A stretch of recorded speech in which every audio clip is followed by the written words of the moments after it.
Mabuhay mga ka-OFW! Binabati ko po kayong lahat sa ang mansulok ng mundo. Nagbabalik na naman po ang inyong lingkod, Maganda na, and for today's sharing video po, pag-uusapan po natin ang transportation ng Dubai and Abu Dhabi. Nakikita nyo po sa board ko, isinulat ko po dyan yung mga mode of transportation sa Dubai and Abu Dhabi. Okay.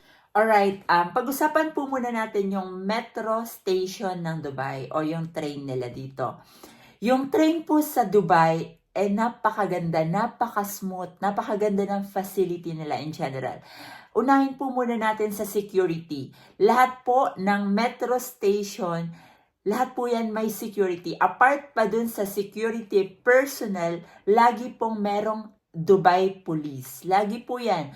Sa entrance at sa loob man or sa exit. Lagi po yan. Apart dun sa security personnel na nagbabantay, lagi pong merong police. So sa security, okay po. Para sa akin personally, napakaganda po ng patakbo ng metro station. And kasi may nabasa po akong comment na may nagsasabi na expected daw po nila sa Dubai Metro, hindi siksikan, ganito, meron daw pong mga amoy minsan. Para ito po personal opinion ko lang Para po sa akin, lahat naman po siguro ng metro station, pag yung location ng metro station ay nasa downtown o kung nasa zone kung saan lahat ng mga migrant worker doon nagtatrabaho, siguro po understandable na po yun na talagang magiging crowded, lalo na po pag rush hour. Pero kung titingnan nyo po yung other side ng metro station ng Dubai, hindi naman po siya gaanong crowded. Kasi yung other side po ng Dubai, ng metro station ng Dubai, is hindi naman na po doon workable yung mga migrant worker. I mean, hindi na po doon yung kadalasang trabaho ng mga migrant worker. Yung mga tayo pong mga OFW or other nationality, most commonly nagtatrabaho sa downtown or doon sa may mga mall or sa may mga establishment, kumbaga. So, kung dun po nakalocate din yung metro, understandable na po yun na magiging crowded, lalong-lalo na pag rush hour. Pero po, in general naman po siguro lahat naman po, hindi lang po mapa-Dubai mapa-Pilipinas man or other country, lahat naman po yan crowded, lalong-lalo na kung downtown at kung saan maraming migrant worker. Pero po sa akin personally, okay yung facilities ng metro dito. Affordable siya bilang isang OFW or bilang isang migrant worker, affordable po siya. And sa security, okay po siya. Napaka-okay ng metro dito. Pag-usapan po natin ang bus ng Dubai. Ang bus po, para sa akin, okay din siya. Kasi, halimbawang, malapit lang po yung babiyahihin nyo. Pwede nyo pong i-take yung bus. Napaka-on time po ng bus dito at yung security po, okay siya. Kasi sa loob po, meron mismong camera. So, hindi ka mag-aalala sa safety mo Kaya, para sa akin, okay din ang bus. Meron din tinatawag na Uber. Yan din, pag nag-book ka na sa app nila, sa phone mo, darating na agad sila. Or yung tinatawag na Careem, kung may mabasa nyo po sa board ko sa likod, isinulat ko po. Uber o Careem. Taxi din po, kumbaga, napaka-kind, napaka-courteous na mga taxi drivers sa Dubai.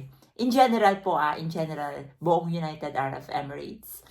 And car lift. Ang car lift po, na-discuss ko na po yan sa last kong video. Ito po yung malaking van, which is nag-share yung mga, for example po, nagtatrabaho po kayo sa Dubai Mall, pero hindi kayo magkakatrabaho. Yung isa nagtatrabaho sa ganitong brand, o yung isa nagtatrabaho sa ganitong brand ng damit, ikaw sa makeup, for example. Tapos mag-share kayo.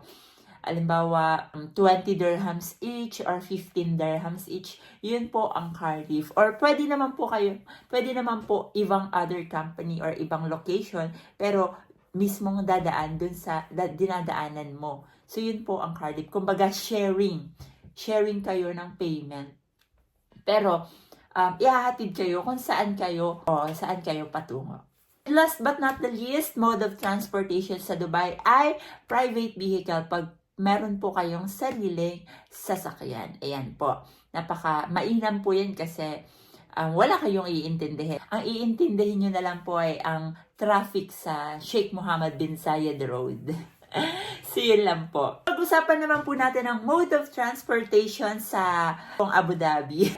Ang Abu Dhabi po ay walang metro station. Wala po siyang trend. Okay po, nakakalungkot man or nakaka-sad man i-share po sa inyo, which is kung baga kasi siya po yung kapital ng bansa ng United Arab Emirates. Siya po ang pinaka-kapital at siya pinaka-nire-represent. Siya po ang kapital pero wala po siyang metro station. So, soon daw po magkakaroon, abang-abangan lang po natin yan. Antay-antay lang po na yan. Sabi po ni Sheikh, magkakaroon daw.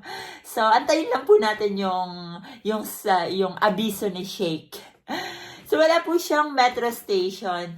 Kasi po, ang Abu Dhabi ay hindi po siya more on tourism. Kung makikita nyo po, ang Dubai is more on tourism siya, more on building. Ang Abu Dhabi naman po is more on oil, desert, more on preserve po sa historic sa history nila. So, as much as possible po, yung Abu Dhabi, they want to preserve their image. Kasi ang Dubai po, they want to change their image. They want po high buildings, modernization. Ang Abu Dhabi po is opposite. Kumbaga napaka-oldie niya.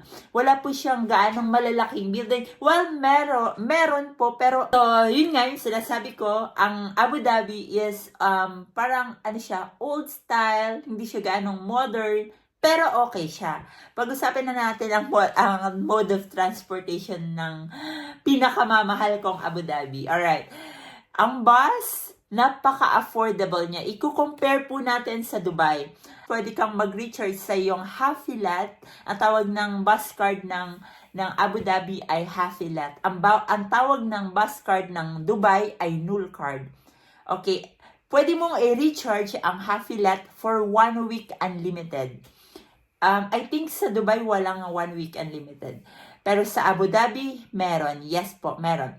Which nagkakahalaga ng 30 dirhams. Unlimited na yun kahit saan ka magpunta for 1 week. Unlimited kahit saan. Alright. And pwede mo rin po siyang i-recharge for 1 month, which is 80 dirhams. Kahit saan na po yan. 3-digit number or 2-digit number. Ang bus po kasi dito, may tinatawag na 2-digit number. For example, yung bus number 56 or bus number 52. Ayan. Kung mag-outside downtown ka naman ng Abu Dhabi, yun ay magiging 3-digit number ang bus mo na sasakyan, which is, for example, 160, 162, or 192. Yan, outside downtown ng Abu Dhabi. Kumbaga, medyo talagang malayo per 1 hour ang biyahe mo. Pero, pwede mong magamit yung unlimited na yon.